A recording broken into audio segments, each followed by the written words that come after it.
here. Yeah, that's, oh, yeah, yeah, take it off and put it on here. Don't burn yourself. Nice. Go ahead. Is that I'm to me? here. Yes. Okay, I'm ready.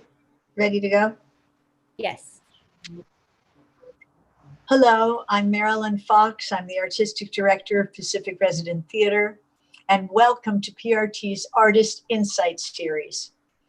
We're delighted to share this online series of interviews presenting notable playwrights, actors, and directors for your viewing pleasure.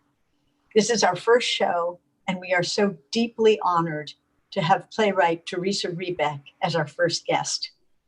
Ms. Rebeck is a prolific and widely produced playwright whose work can be seen throughout the US and abroad.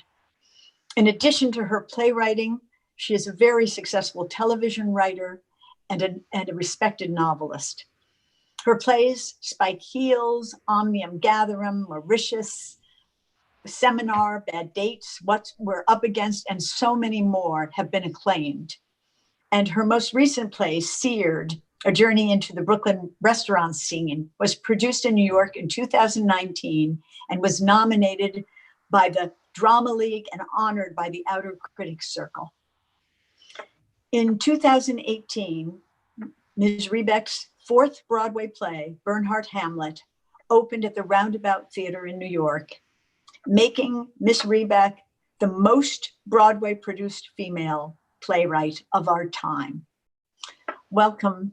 We are so honored to have you here, Ms. Rebeck.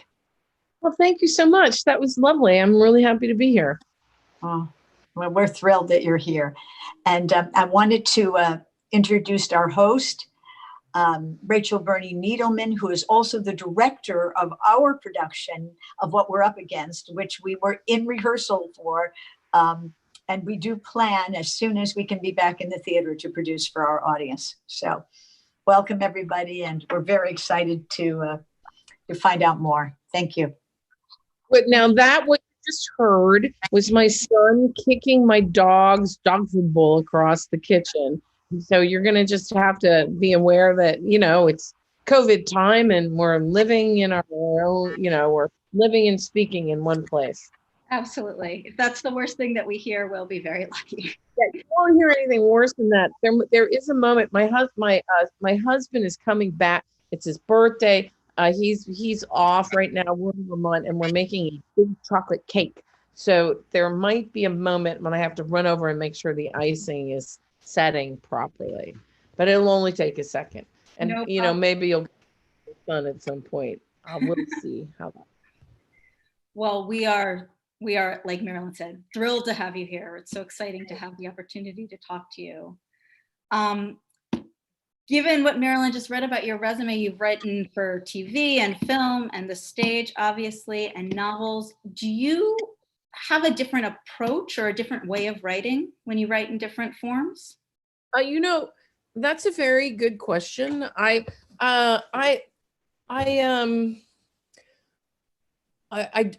do. But the thing that I think is consistent across all forms is that for me, really being very in touch with like what the instinctive move is going to be is very important. The one thing that I actually have a real problem with is when people need me or expect me to like write everything out ahead of time, like treatments and outlines and stuff like that.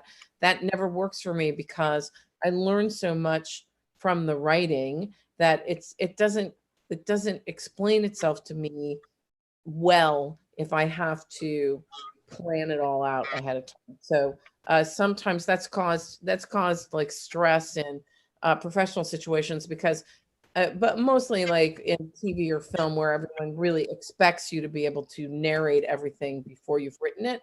And when I started working in film and TV, that was very confusing to me. And at one point I finally said to somebody, I just don't know. We've talked about it so much that I don't feel like writing it anymore. And I think that that's a bigger problem than people acknowledge, you know, that there's a whole industry set up around planning how this thing comes out, and that in fact letting a writer follow their like keep some of that loose is much better procedure, or like plan of attack. And I usually feel like I'm happy when a producer suggests we don't have to figure that part out yet, just like let's just get these pieces in place, and then I think I'm in good hands, because there are people out there who understand that, and that in fact they'll get a much better piece of material out of you. I feel privileged, and that I get to do all these different kinds of writing. It's just that I do know that, especially when I'm writing a novel or writing a play, that it's just like you have to be a little quiet and see what comes up.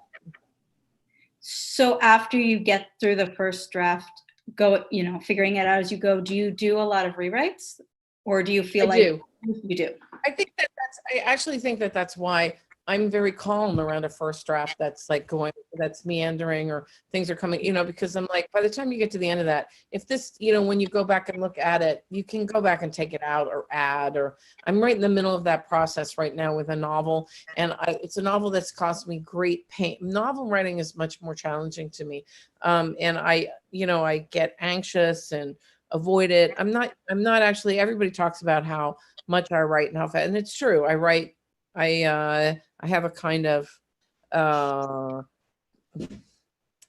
plugged in to something, and fiction takes me longer, and it frightens me a little bit, which is partially why I feel like I should stand there and just be quiet. And just recently, with this thing I'm writing right now, I feel like no, you found your footing, and you can go back and rewrite this. So there's sometimes you don't have to always get to the end of the draft. You can, like, if you get to a certain point, you go, okay, I see this now, and you can start moving things around so that then you've got the lift to go to make it to the end. Do you have a sense of why the fiction is harder for you than the dramatic writing? No, I look, I've just done, I actually think it's that, famously, I will say this, it is a famously troublesome divide between fiction and drama. Henry James, two of the world's great novelists, Henry James and Charles Dickens, really wanted to also be brilliant playwrights, and those are guys who wrote crazy masterful novels, and a lot of them, and they could never quite figure out how to take that step into drama, they were mystified. They couldn't figure that out. Now then you have Oscar Wilde, who wrote less but was dazzling on either side of The Portrait of Dorian Gray is a masterpiece.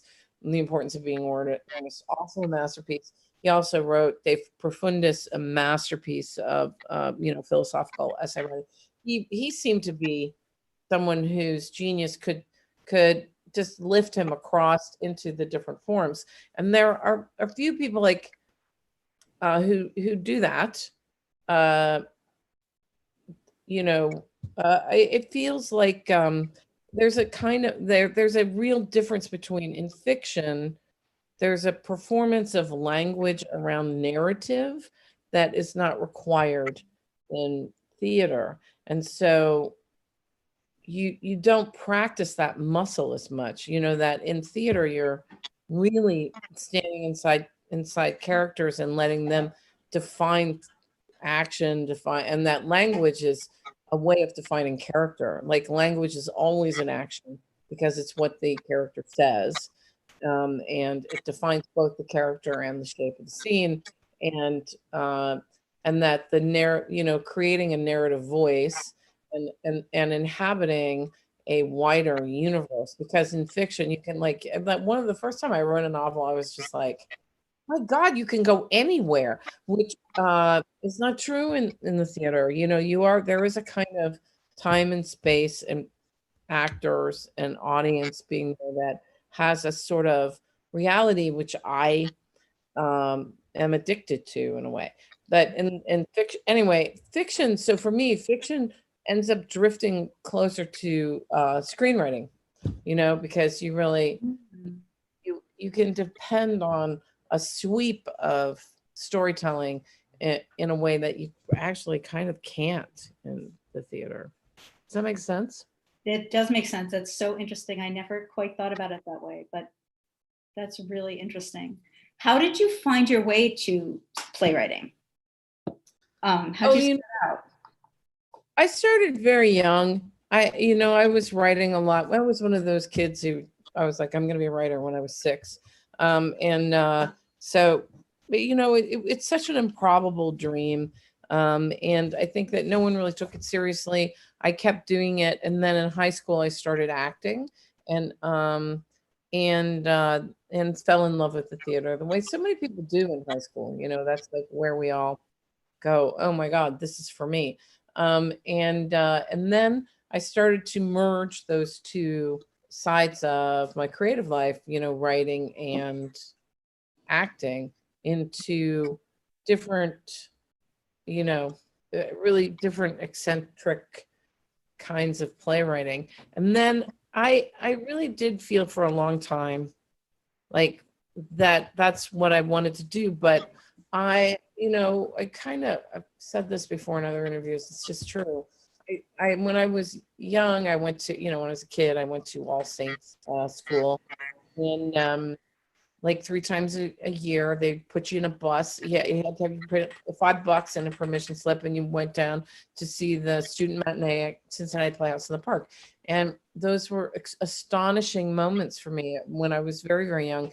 And I found we'd watch Shakespeare and Tennessee Williams and Arthur Miller and Moliere, and I felt like playwrights were gods. They were gods to me.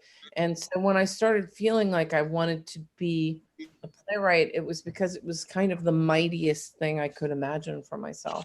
And I still see it that way. And I know that people see playwriting in kind of different ways. I know there's now there's more of a postmodern interest in very, very small storytelling or cerebral. That's not, and I think you can tell from my work, that's just not what I was ever interested in. It's not what I do.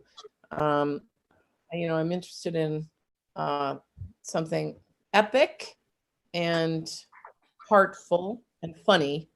Funny works for me. That's what I'm always sort of.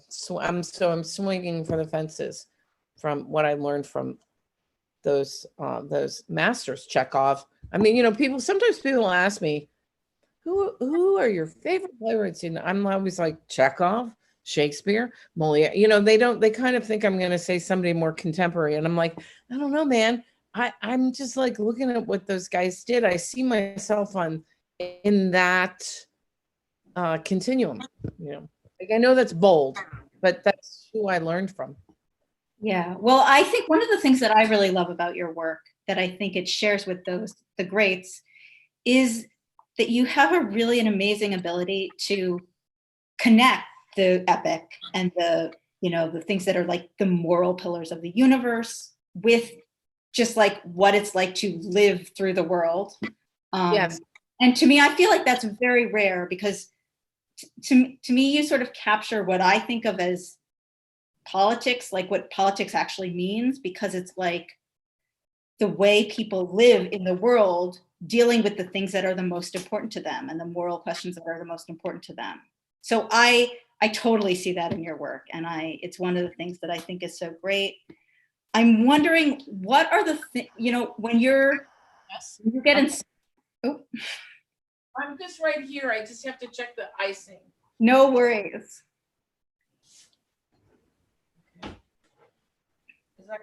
This has the sugar in it? It does not have sugar in It does not have sugar it. in I it. was waiting to put it in here. Yeah, put it in there, put the sugar in it, put it in there, and then start to whip it and get the milk out too. I'm here.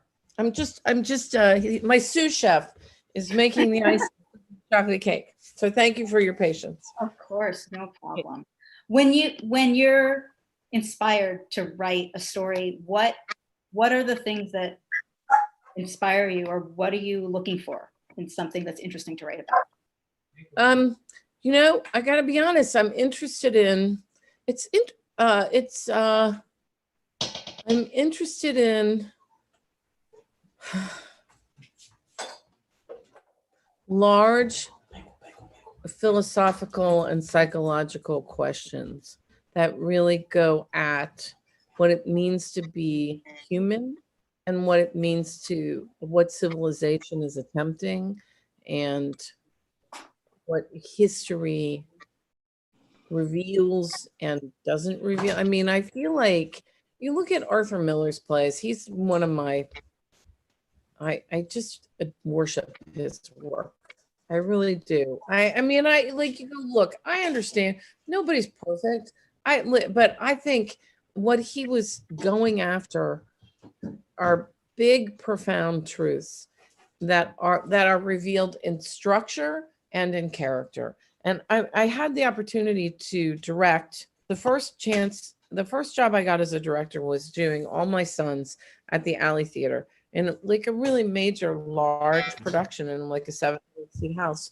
And to stand inside that play and to understand what it is requiring for the vision of the director, of the designers and the actors, and the commitment to the mystery of those characters, their passions, what they've done, what's going to happen next. The sort of there's like echoes of expressionism around it. It doesn't, he goes further with expressionistic elements in later plays, but he just kind of suggests things like where he might be going. But it's large. It goes back to the Greek roots of like what this is about. It feels, it does feel. I feel like when theater is working at its mightiest, there is a religious element to it, in just that it demands the entire space, the people on the stage and the people watching it, to be present to a large truth, a surprising truth. I just saw a new version of Medea, and it was quite wonderful. And I thought that's a play that returns and returns and returns because of how you go, she's abused. Medea is just abused by the system after all the mighty things she's done for Jason, and the sort of tragedy of having to betray her family, to betray herself, and then to be kind of kicked to the curb, which seems like powerfully what happens. I mean, it still happens to women, and I feel like those are stories that interest me. Like the size of a story like that interests me, and the sort of human specificity. Can you hear me? Is that going to mess up the? We can No. hear you just fine. Okay, great. Okay. So Does then, that answer your yeah, question? no, I love that. Those are all my. Miller is one of my favorites too. And That's because sometimes I think people fell in love, and I'm just going to say this: people fell in love with postmodernism. I think because Beckett is so fascinating. I mean, like Beckett throws down, and Pinter is mysterious, but Beckett throws down, right? And there's something truly mighty happening there. But I also feel like Beckett, his work rises out of the dark tragedy of what happened in World War II and to Europe, and enormous nihilistic questions. And so that I feel like his work is very, very organically authentic to where he was, who he was. There's something fascinating in what he pulls off, like so truthful and mysterious. He's somebody who wrote great novels and also wrote great plays. Yeah. But I feel like, for the longest time, American theater became kind of fascinated by that. And I felt like that's not us. That's not who we are. That's not what we need. That's not our time. Now something different should be coming out of, like, we're in a tragic space. We're in a mysterious place of not understanding who we are as a people, and we're isolated from each other. And I mean, there's a lot of mysterious things that are going on to the human psyche during this COVID strangeness. And I think that I kind of go, oh, well, now I would know how to write more, existential and less, but most of my plays kind of walk into Chekhov territory, I think, or Ibsen, because I write so much about gender and Right. power. I didn't realize that was Ibsen territory, but it is. It is. It seems to me that you're sort of getting at something that has to do with style, and how for style to really work, it has to be organically come out of the subject and the themes that you're writing about. I believe that. Yeah. And it's interesting to me because one of the quotes from the New York Times review of What We're Up Against when it was in New York was, what we're up against feels both cathartic and clarifying, a map of a minefield drawn in bold cartoon colors, which I think is a really brilliant way of capturing the style of that particular play. But it actually feels quite different from the style of a lot of your other plays. So I'm wondering if for you, this style sort of comes out of that process of just writing and seeing what happens, and how you build that in.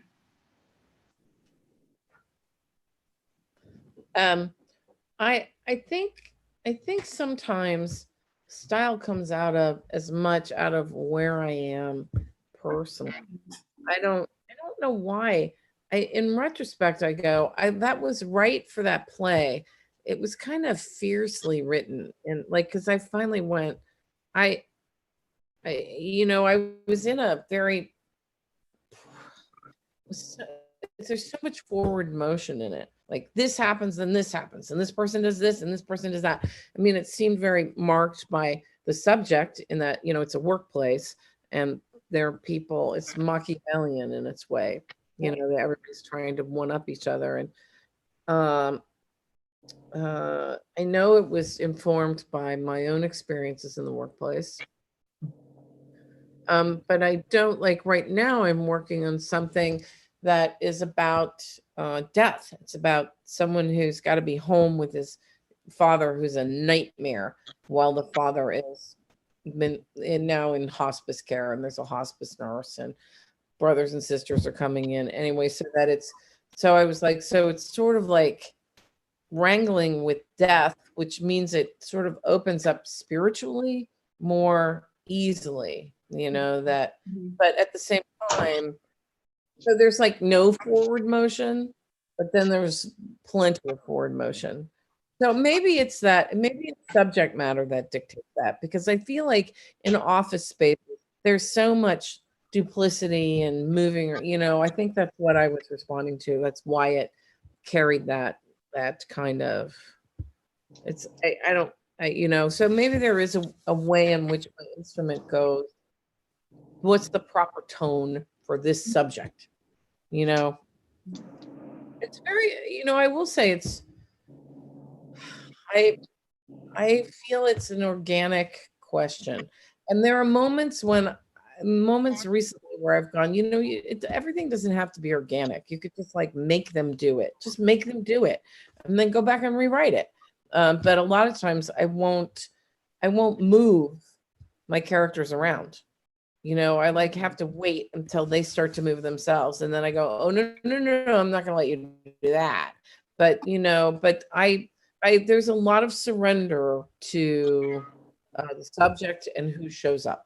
There really is, and I know that doesn't work for everybody, but I feel like that's what Chekhov does, and I've read him over and over and over again. I just feel like that's what he's doing, and I feel like that's what I want to do. I'm still sort of struggling toward that's what I do. I feel like the might of those events. I just do. Chekhov, Arthur Miller, Tennessee Williams, Shakespeare. I feel that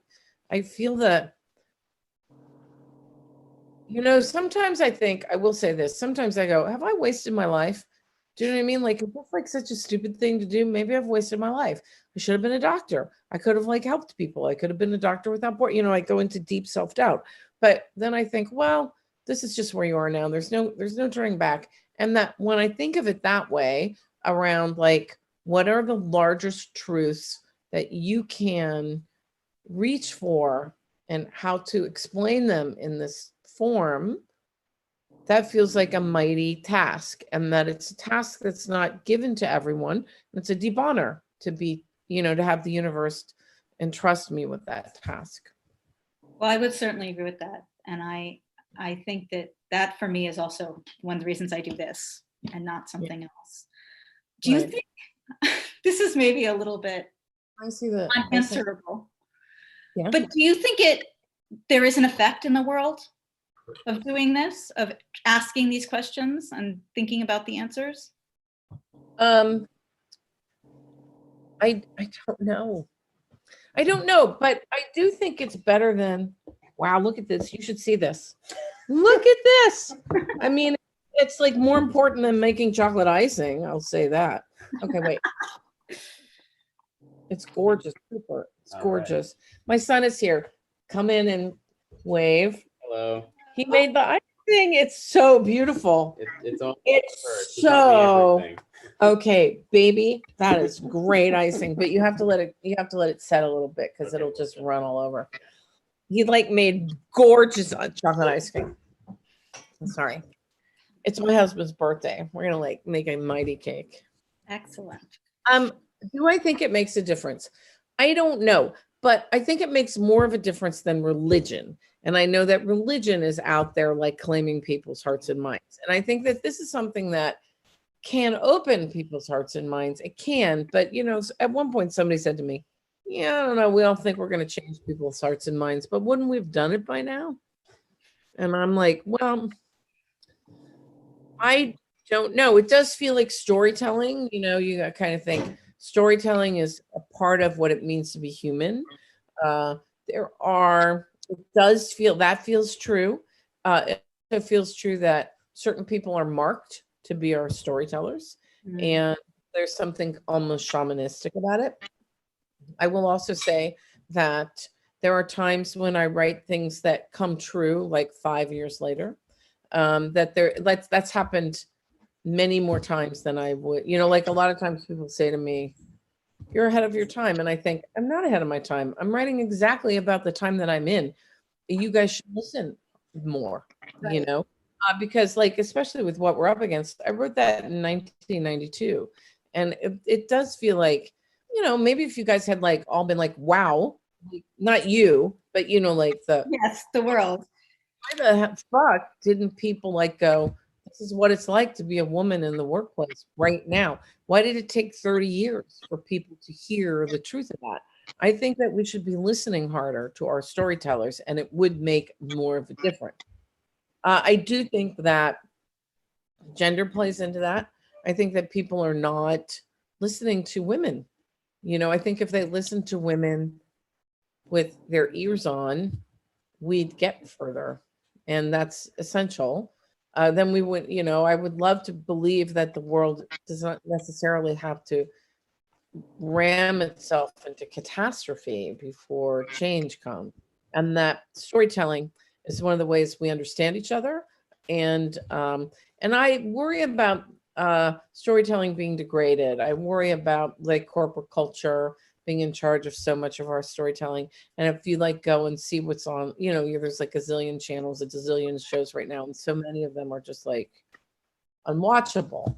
And I think there's no cause for that. There's really a lot of very beautiful storytellers out there who aren't making it through the system because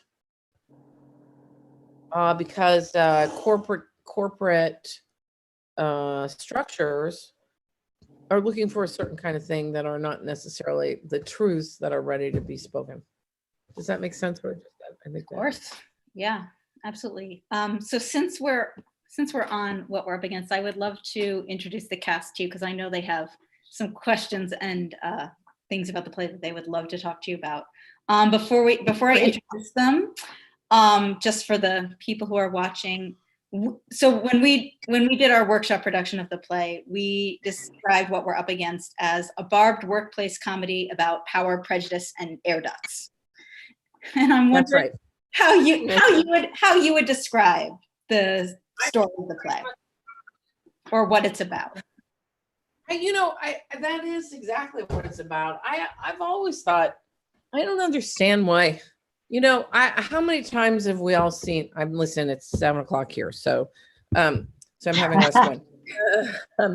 I cannot help but think, I don't understand why we all have to see Glengarry, a play I revere, Glengarry Glen Ross, an important play about the workplace. There are many important plays about the workplace. Like, why are we obsessed with the really crazy misogynistic ones? And that's not to say, I mean, it's a brilliantly written play about the workplace, but this is really where I go. There are many plays that can be written about the workplace. And if you look at Glengarry, there are no women in that play. And there's no place for gender to enter the conversation. And so I did think, and I know from experience that when women enter the workplace, gender is all over it. And that, in fact, many situations turn around some guy thinking that he needs to dominate that there's something very Machiavellian about workplaces. And generally, the guys think they have to, everything is kind of about dominating, getting further up the food chain, impressing your boss, getting closer to the seat of power. And the first person you're going to kick in the head to elbow aside is usually they go after the women, or partially because the women are already at a disadvantage because there's the boys club. It's such a tightly knit, controlling factor in all our workplaces. Very few, are not like that. And I think that's an important subject. Gender in the workplace is really, and how it works, is crucial anymore, that we need to be seeing these stories.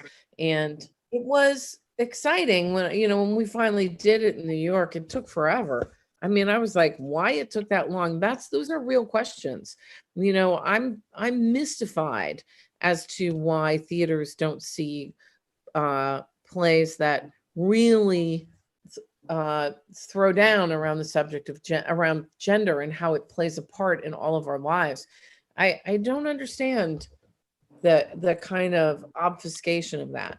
And I think that's something that I would love to see theater professionals really discuss, because it's so universal. Yeah. And so dire, in the world that we're living in right now. I've said over and over and over again in interviews, and I'll say it now, until the world understands how to treat women and children as peers, as equals to men. I mean, like, we are all men, women, and children have to be seen as equally valuable. And if we can't do that, I mean, and that's like, aside from race, we can talk about race. It's true about race too. But if we cannot do that as a planet, we will not survive. I mean, we just won't. And so it's mystifying to me why these subjects at this moment in time are not more vitally thrown onto the stages. I think that everybody's got opinions about it, but anyway, that's one of the things I was trying to do.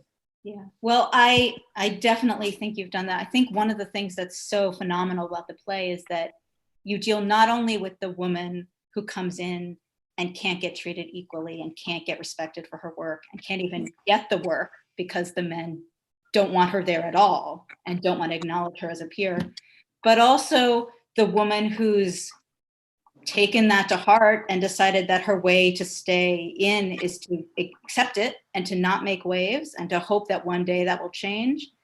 And the men who are dealing with that experience of feeling attacked by having a woman in the workplace, and how all of those things make it so difficult to accept this clear moral truth that everybody should be treated equally. Right. So I definitely think it's an amazing exploration of that.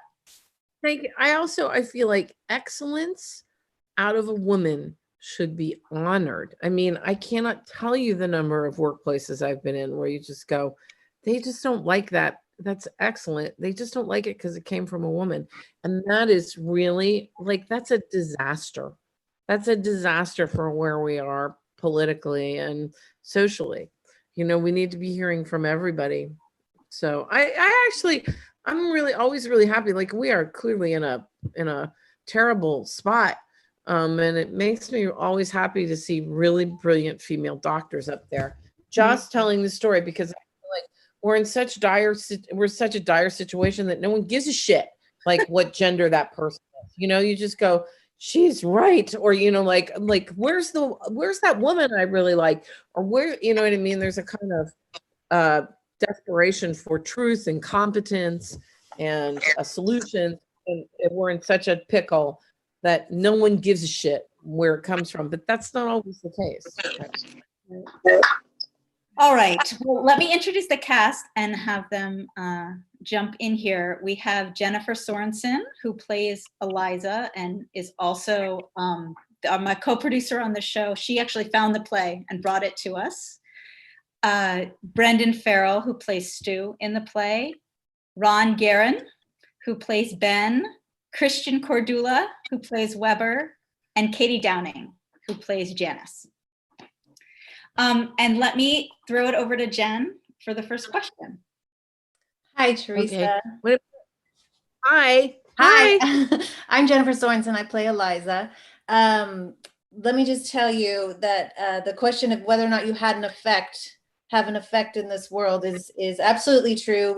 During our workshop production of this, there were people who were absolutely shaken leaving the theater because they had never thought about gender parity this way. So I just wanted to say that you are making an effect. My question is, I have been with this play since 2010. I auditioned for the Magic Theater production when it first came out. And so I've literally had this play up on my computer in one of the tabs, wanting to do this at one point. That was 10 years ago. 10 years ago, yes. And so my question is about the evolution of the play. It started, you wrote one act in 1992, and then there was the 2010 version, which was at Magic Theater. And then to our surprise, after we decided to do the play, because like I said, I had the 2010 version, we got the new Sam French version, and the 2017 version is much different than the 2010 version. So I'd love to hear about the evolution of how and why that all happened. Oh, okay. Well, the 2010 version, which I thought worked really well, was the one that I had been, after I wrote it in 1992, I just wrote that 14. And because I thought it was written for a one-act festival, and I thought and that was right at a time when one of those Mammoth plays was all the rage. And I thought, I'm tired. Even back then in 1992, I was going, you know, this is so hot. This is not accurate. It was so hostile to women. And then I thought maybe I could just write a play about these guys talking, and the fact that it was written by a woman would, you know, that the sort of subtly indicate this is about point of view, that this isn't about celebrating what these guys are saying. But there's a critique in there. And they do use the words point of view several times, you know, and the play is very much about point of view. And it is something that over time, you know, you do go, when they think an idea came out of a man, it's genius. When they think it came out of a woman, they dismiss it, you know. And I'm like, I'm so tired of that. That's ridiculous. And that's such, you know, wrong-headed and childish thinking that I'm like, I'm amazed that we're still dealing with that, you know, but we are. Anyway, so that was always in there. And then there were some gestures over time that people wanted to include it and different things. And I was like, you know, I don't want to do that. And I realized that I was kind of holding on to it because I felt like there was a larger play there. I just didn't know how to do it yet. So I did sit on it for a while. And then then I spoke to Loretta Greco about it, and she said, if you write that longer version, I'll produce it. Which is, those are magic words to a playwright. You know, you don't often get that offer. And so, because I had her commitment to the project, I wrote it, and I had been thinking about it for a long time.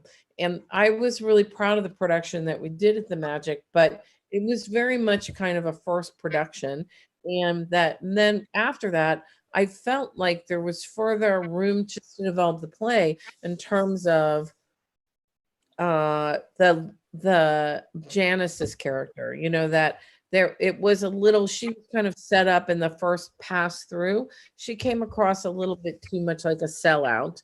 And I think over time, like when I was like, it's time to do another, I didn't have any other offers to do it, although we did really well. It was an important play. It's again one of those things where it got a lot of attention. Everybody loved it. And then I couldn't really, I did it at the Alley Theater. That was good. But I needed to expand the consequence, you know, and the truth of what Janice had been through.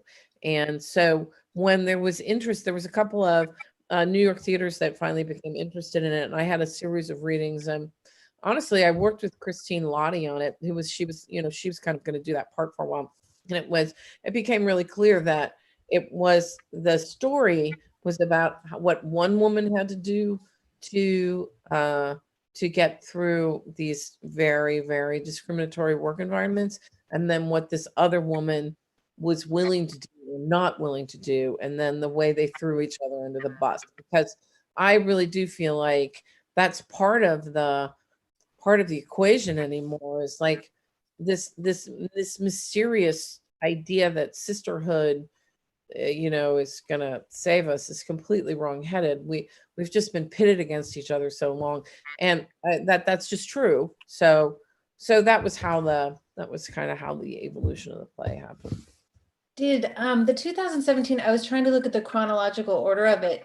Did it come out right when Me Too started? It seemed like you opened, but this was all before. Yeah, we opened like 2 weeks before Me Too, before the whole Me Too thing hit. Wow. So that was fascinating. And I still feel like, the play does not, I feel like the discussion around women in the workplace and the tragic issues that come into play are not fully discussed by the culture, because I feel like the play talks about the way women are excluded from the camaraderie and the sort of clubbish tribalism that men in these environments use to maintain their power and their security, and that what women are dealing with is not just, did he put his hand down your pants, or did he ask you for a blowjob, or any, what I mean? That the media seems to be fascinated by this idea that they're like, by the complete sexualization of the abuse of women. And I'm like, that's not the only way women are excluded from partnership in power and in storytelling. I mean, this way is the other way. It's just that, the politics are wielded against you. I mean, because they never see you as a member of the tribe. There's like, there are other places. I've actually worked in like 1 or 2 places where you finally went, difference is not seen as hierarchical. It's seen as, horizontal, where everybody, difference is fine. And we all talk to each other across difference. That's the ideal. And I think that's the most fruitful way to work. But there's so many forces that want to shove us into hierarchical relationships, which I think is damaging to community and to communication. Thank you so much. I think Brendan has a question now for you. I do. Hi, Ms. Rebeck. One of the things that really struck me the first time I encountered the play, the first reading by myself, before I put any acting sauce on it or thought about what I might want from it, was that, really, depending on your point of view, when you sit down to read it, it's a different play. which obviously makes a ton of sense because that's what you were contemplating while writing it. But when something develops over the amount of time that this particular piece did develop, did you ever intend for there to be a hero?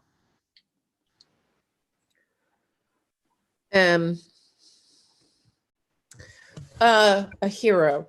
I would say, I think Eliza is heroic because she doesn't lie down. You know, there are moments in her journey that are really delightful in me, like when she says finally, you know, maybe you guys should have given me something more to do. You know, I clearly have time on my hands. You know, she like sort of cops to, you know, why not include us? Why not include us? You know, like what is this that you guys had a problem? You wouldn't let the solution come from me. And everybody went through these you know, and I've actually been in that situation where you just go, what is the problem? I'm not the enemy. I work here. I want to participate. I'll be nice. Like, what's the issue? And that it's clearly not it's not coming from the woman's side, but I really do feel like she's heroic in that. I mean, she's not heroic in the way she like is cunning and stabs people in the back. But I also feel like she's cunning and she stabs people in the back. What are her options? And that she's got. So I think of her as being heroic, and I actually think of Ben in those last moments when he gets it. That, and also in the very early moments when he's just like, he just doesn't have the same issue. You know, he's like, and there are people in the world like that. Just like, they don't see difference as a threat.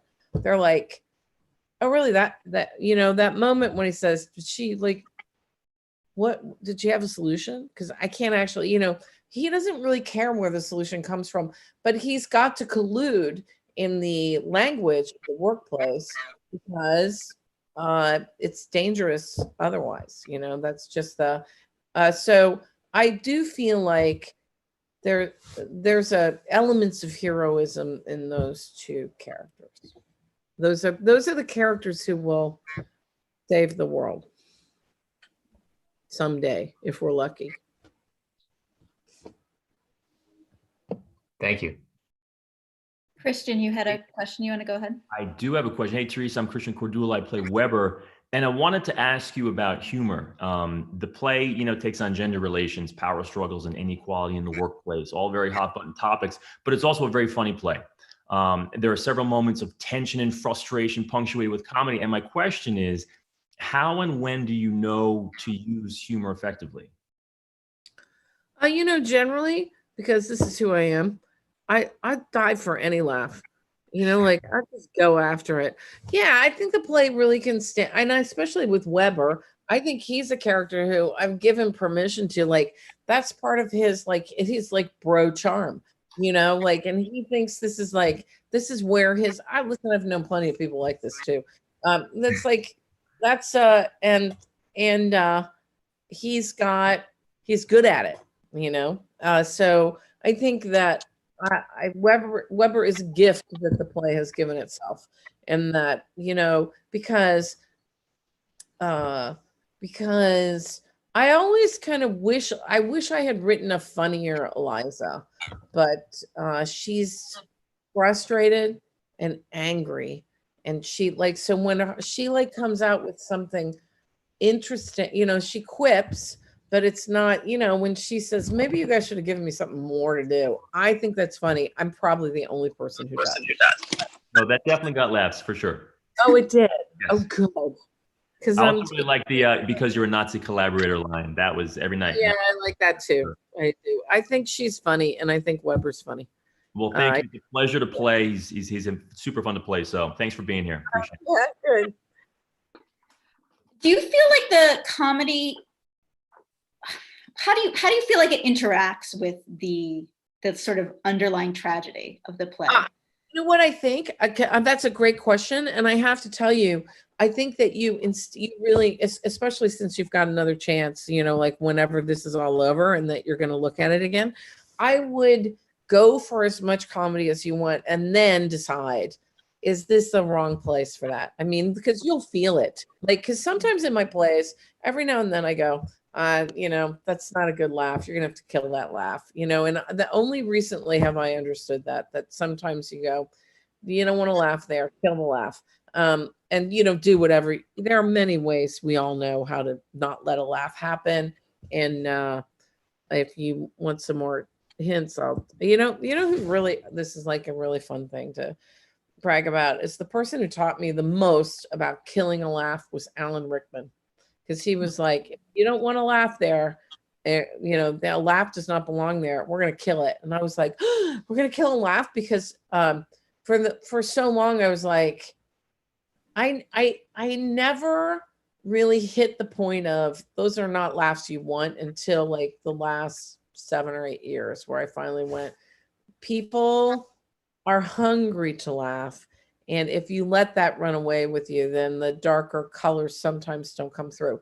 But I'm always impressed with, no, a lot of laughs can live in a serious play. I'm never afraid of that. I actually think I remain astonished that people don't understand how to talk about comedy and truth and darkness. You know, that all of it, Chekhov's plays are the best when they're really funny, and they don't lose any of their heartbreak or their darkness. And so that's generally what I'm looking for. So if I were you, I'd like just let them rip and then go, and then sit back and look and go, I just don't want people laughing at that moment. You know, give yourself range. Yeah. Thank you. Oh, hi, Theresa. My name's Ron Guerin. I play Ben, and really enjoyed the conversation. Really, all I heard was that Ben is the hero of the play. So thank you for that. I'm gonna go on with that from now on. But the question I wanted to ask you was about the fundamental rhythm of the play. There's definitely a music in the play. You talk about Mamet, and it's sort of Sorkin-esque, maybe. There's definitely a staccato rhythm to it in the very first scene. Ben and Stu are cutting each other off, and it's very fast paced and very quick moving. Did you intentionally do that, or was it just part of the style? And what did you hope to accomplish with that? No, I intentionally did that because you know, theatrically, it's still, we see that as kind of an expression of machismo, you know, because of that Mamet, Sorkin, you know, like people embrace that. But I also, you know, I did find in working on several productions of it that it's got to stay connected. Like if you lean too far into the staccato, you lose the build to, I mean, that's a tricky scene. It's a slightly tricky scene because, you know, basically Ben is like checking in with him, with Stu, and they're getting a little toasted at the end of the day. He's, you know, he's trying to make sure his boss is okay. You know, he's doing a lot of handling in that moment.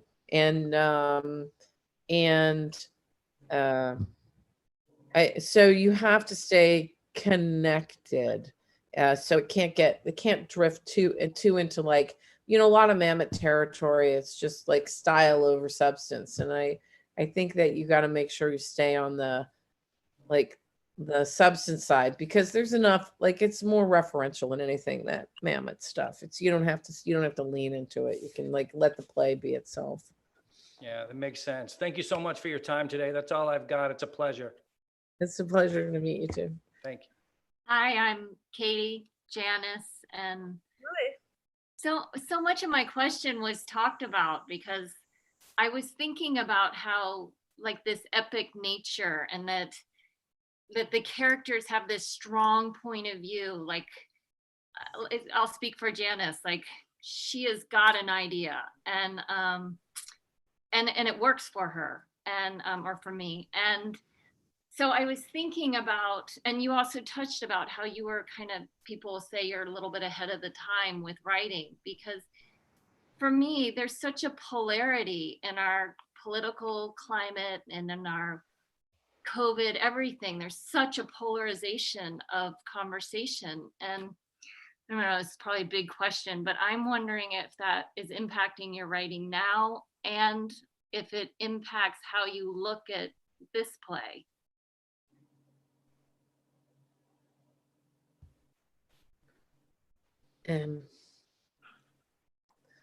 I do not go out of my way. It makes me sad that, I'm actually, I'll just like talk around this. I'm working on this novel right now that I started quite a while ago. That's really about about the end of the world and the way it comes. And in this story, it's sort of about like just like fractures in social structures, and it's basically starts with an incident where with a sort of ongoing blackout in New York that comes and goes, and there's a hack, and then the National Guard comes in, and then there's like questions about when you can go out, and it's sort of in it. And then there's the story of, and actually the story is about three children of privilege. Their father is a real plutocrat, and two of them are trying to not be a part of that. But it's like, it's possible that the oligarchs are the only, that this is set up for the oligarchs to survive and the rest of us not to survive. Anyway, so I started writing this like 6 years ago, and I had so many people going, I don't know what you're talking about. I don't know, Theresa. It was sort of like, and then I just, I would go in and out of it because I was getting such crazy response. And then when this all started up, all of a sudden everybody was like, where's that book you're writing? Because it is. And I thought, yeah, it is. For me, I went, these are the danger spots. This is the way of the world. And it's very frightening to me when I watch on TV guys storming Michigan State House, because I'm like, that's not an isolated incident. That's not casual, especially when the president of the United States says they're good people, And so I'm sort of writing about what I see, what the implications of that are, and then how the implications bleed into what is happening culturally. That if culture, to me, it feels like culture is the first draft of history. And so that's what I'm writing about, is the way the first draft of history is being written right now. And so it's mournful to me that I'm like, why don't you guys just listen a little more? Like, seriously, I was writing about Bill Clinton and Monica Lewinsky 8 years before it happened, and the whole thing just kind of like got squashed by the New York Times. It was like, this could never happen. I mean, so I am not trying to prove a point. I'm just trying to accurately write about the world I live in, which is an extremely political and very fraught, a world, a time of cultural tenuousness. And I think that people don't quite know how to listen to that, because so much of corporate culture, which can control so much storytelling in America, is about anesthetizing people, about giving them, rather than giving them some, hey, listen, like this is what, like when we all watched that Chernobyl piece, I don't know about you, but I was just like, holy shit. I mean, it was really, really like astonishing. And I think we could be writing about our current Chernobyl, and people are, and about race, and about about so many things. And the structures of corporate and political reality they're not like receiving the stories that we're telling. And so that's why actually one of the reasons I like writing for the theater is that we can receive these stories at this level. And and I do believe that they'll rise up. Is this answering your question at all? Oh, I'm fascinated. It is. It really is. I know I asked you an epic question, but you I really really did. And I will appreciate- say the last piece of this play that I came up with was Janice's panic at the end, when she was like, fuck you, fuck you, that I actually thought that's really important, that you don't leave anybody out, that we're so used to going, women should be heard. And I'm like, what about the woman who had to suck everything up and do all this stuff to be heard, and who is now like compromised and confused? But that's like part of the human part of the dynamic, you know, like sometimes I look at, you know, one of the things I just wrote a preface to a book by about women's writings of the last 20 years about all these women writers. Sorry.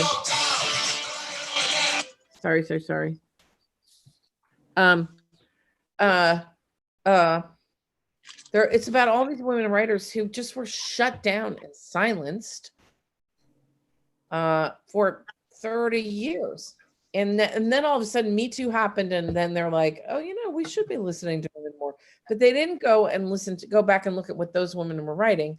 They're like, what are the 20-something women writing? You know, they like just moved on, you know, and so all these women who I know are going, what about us? Like, we're still out here writing. Are we just going to be erased again? And I thought, I don't know, but that's a good question. And I think that these cultural questions like reveal themselves in Janice, you know, like what about that woman and what about her life? And I think I really felt like the audience gave us so much of that end piece, and there was so much like you could hear people crying and laughing at the same time during wow, that's great.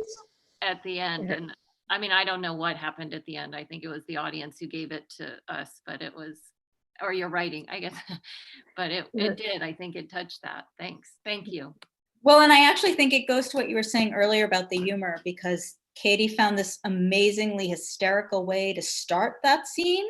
And then the switch into the really feeling the tragedy of it was that much more profound. And I will just say, I think we are so lucky to have you, Theresa, and have your work as a visionary and the person teaching us what the next tragedies are going to be. And hopefully we can avoid them one of these days. Thank you so much for talking with us. It will be so exciting to get back to the play. Yeah, I hope to see it. When you come back, let me know, because you know, I'll be going back and forth more. I'd love to see it. I really would. Yes, we're definitely planning it as the very first show we put on when we can reopen. We're so thrilled. It was such a success in the workshop, and it will be even more beautiful. And your writing is so inspiring for all of us. And it's a thrill to meet you, a real thrill. Thank you so much, Theresa. Thanks so much. Yeah, thank you. Thank you, everybody. We're so grateful for your presence. Enjoy the icing. Yes, have a very happy for your husband. Happy birthday to Hubs. Yeah. Good Okay. night. Thanks. Bye-bye. Theresa, thank you. Thanks so much.